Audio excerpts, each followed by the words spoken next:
এবারে বলবো সিংহ রাশির জাতক জাতিকাদের উপায়। এই বছর আপনারা প্রত্যেক বৃহস্পতিবার মন্দিরে গিয়ে কিছু পরিমাণে বাদাম দান করে দিতে পারেন। প্রত্যেক দিন অবশ্যই সূর্য প্রণাম করবেন এবং তার সাথে প্রত্যেক দিন কেশরের তিলক কপালে লাগাবেন। কিছু সাধারণ প্রশ্ন সিংহ রাশির জাতক জাতিকারা আমাকে করে থাকেন, তো তাদের সকলকেই আজকের এই ভিডিওতে আমি উত্তরগুলো দিয়ে দিচ্ছি। প্রথম প্রশ্নটা যেটি করেন সেটি হচ্ছে কি 2025 সালটি কি সিংহ রাশির মানুষের জন্য ভালো হতে চলেছে? 2025 সালটি সিংহ রাশির জাতক জাতিকাদের জন্য স্বাভাবিকের চেয়ে খুব ভালো ফলাফল বয়ে নিয়ে আসবে। অর্থাৎ এই বছরের জানুয়ারি মাঝামাঝি থেকে আপনার অর্থ, পেশা এবং শিক্ষা সম্পর্কিত সমস্ত ফলাফল ভালো। আর দ্বিতীয় প্রশ্নটি হলো সিংহ রাশির জাতক জাতিকারা আর কতদিন অস্থির থাকবেন?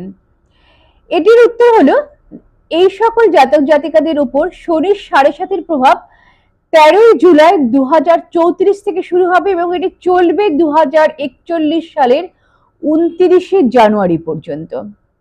তৃতীয় প্রশ্ন হলো যে কোন দেবতা সিংহ রাশির জাতক জাতিকাদের জন্য শুভ? অবশ্যই আপনাদের শুভ দেবতা হলেন সূর্যদেব, তাই সিংহ রাশির জাতক জাতিকাদের অবশ্যই সূর্যের উপাসনা করতে হবে।